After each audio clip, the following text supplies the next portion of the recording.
Hey, welcome to the podcast. Sit back, relax. Try not to throw nothing at me because you won't hurt my feelings. You'll just hurt your computer. This podcast is brought to you by your host, me, Robert McCune. Hey, welcome to episode 10. This is going to be a pretty in depth episode here for this topic.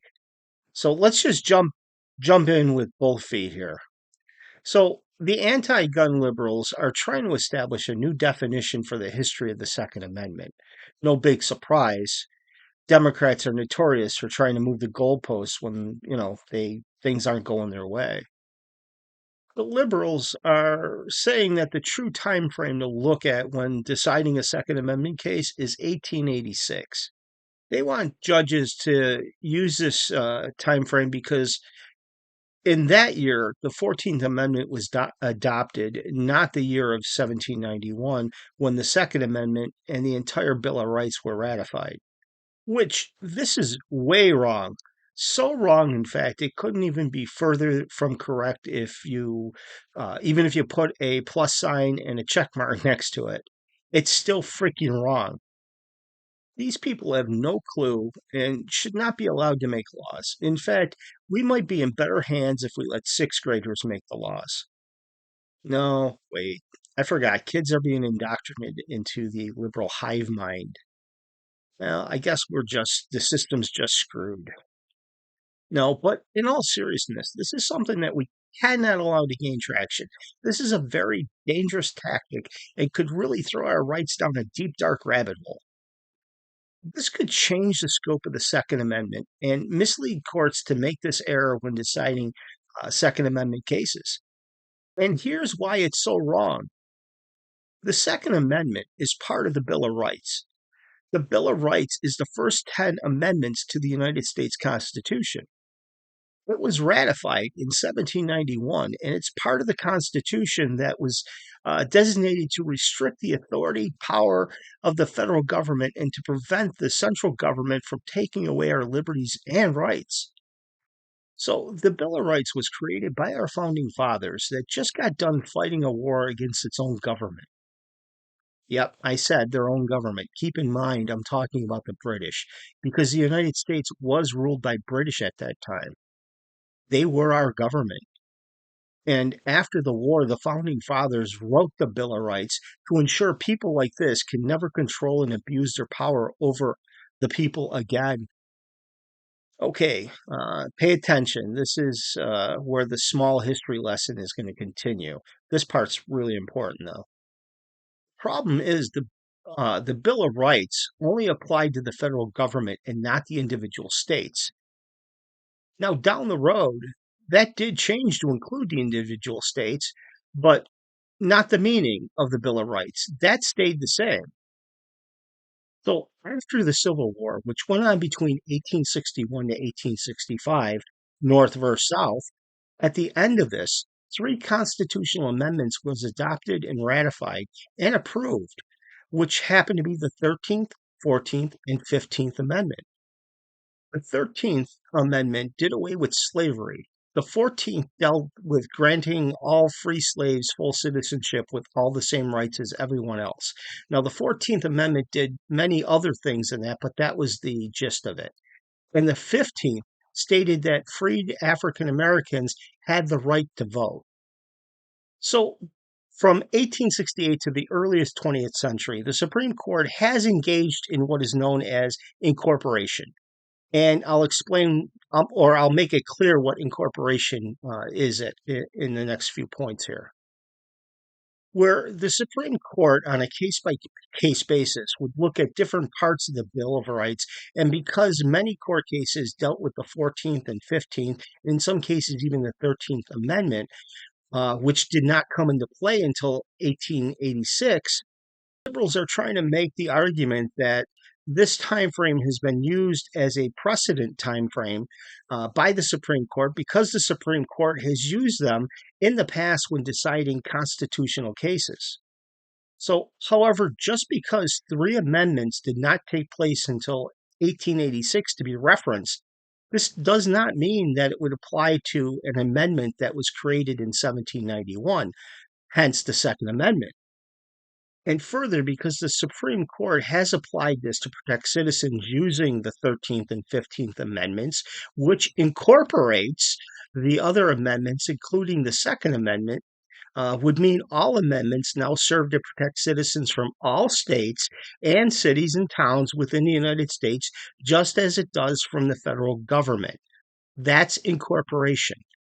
It incorporated the new amendments into the Constitution to be referenced. Also, just added the states and cities and towns, not just the government. So the Constitution covers it all now. And that's the trap the libs are trying to set for all judges, not just federal judges. They want the goalpost moved because it's killing their gun control, or should I say, their citizen control scheme. So, in a nutshell, right now, when a gun case is being looked at, the courts are ruling based on the time frame of 1791, when basically no gun laws were in place. And that's why the liberals want the goalpost moved to 1886. Changing the time frame, some gun laws were in place in the late 18th and early 19th centuries, and this would give liberal Democrats more leeway in historical gun control arguments. So, if we look at 1886, what was happening at that time, gun control laws were being passed by southern states known as Black Code laws. Basically, it was to disarm African Americans in the South. Sure, it's racist, but what the hell? The whole Democrat Party was based on racism at that time. But that's going to be another podcast someday, maybe. So I guess if you want to argue for and create racist laws, this would be the way to go. Keep in mind who and what we're dealing with here. Limited minded people who really don't care who they shame or hurt just to get their way. It all comes down to this. Courts can look at any point in history for affirming the rights as written in 1791, but can't use any time frame after it if it conflicts with the 1791 time frame or as written text in 1791. Any interpretation of the Constitution must be made from the original text. This means as written from the perspective of a person living in the year 1791. So, to conclude, the only thing the 1886 timeframe should be used for is this is the point in time where the rights of slaves were established and given the same rights as all other individuals on a federal and state basis. The fact that there's only one Bill of Rights can only mean that there is no justification to base any time frame other than when it was originally drafted, and that is 1791 and incorporation of 1886 for the 13th, 14th, and 15th Amendment only. Okay, you better hang on to something real tight because we're about to travel to Crazy Town. Well, thinking about it, I guess it's not really too far of where we've just been, but hang on anyway. This story comes out of Indiana. The Insider's actually reporting this. A fifth grade Catholic school teacher was arrested after she admitted to having a kill list that included students and staff. According to police, Angelica Torres was arrested after she told students that she had a kill list. According to the police, Torres admitted to having a kill list that included names of students and staff members. A fifth grade class of students was told by Torres that they were at the bottom of this list. On Wednesday, October 12th, a fifth grade student at St. Stanislaus School, a Catholic elementary school in Indiana, told a guidance counselor that their teacher made comments about killing herself, students, and staff members, according to the statement posted on the Facebook page of the local police department. After the threatening report was made, police officers were dispatched about 4 hours later. Now, we can't beat on the police for this one because this time it's not their fault. Liberals always say, sure, you don't need a gun to protect yourselves. Just call the police and they'll be right there in a moment's notice. Here's another example, a perfect example of why I can't trust the system with my safety and you shouldn't either. So get this. Before the arrival of the police, Torres was taken to the principal's office. She's in trouble now. She's got to go to the principal's office, where she admitted to making comments and confirmed she had a kill list. So, was she held there to make sure that she didn't have any access to weapons where she could carry out her threats? No. Taurus was advised to leave the school, but police said they weren't notified until after the teacher was gone. Not only are these so called educated adults stupid, this is what happens when you try to ban people from learning history. Nobody wants to remember history. Get rid of all the bad history books and only teach the new ideology to incorporate the children in the hive mind. That's where we're at today. Wise man in history once said, "Those who do not learn history is doomed to repeat it." And I think that just applies. Now I'm talking about all the school shootings and mass murder that's been plaguing our society, especially our school children. So, because the school's policy was to remove the teacher from school, they just let her go. And to make matters worse, they didn't notify the police for 4 hours after the fact. That's why it took the police so long to get there. And because there was such a great time frame between when the teacher was let go and when they were called, it took the police a whole another 24 hours to place this crazy psychopath into custody.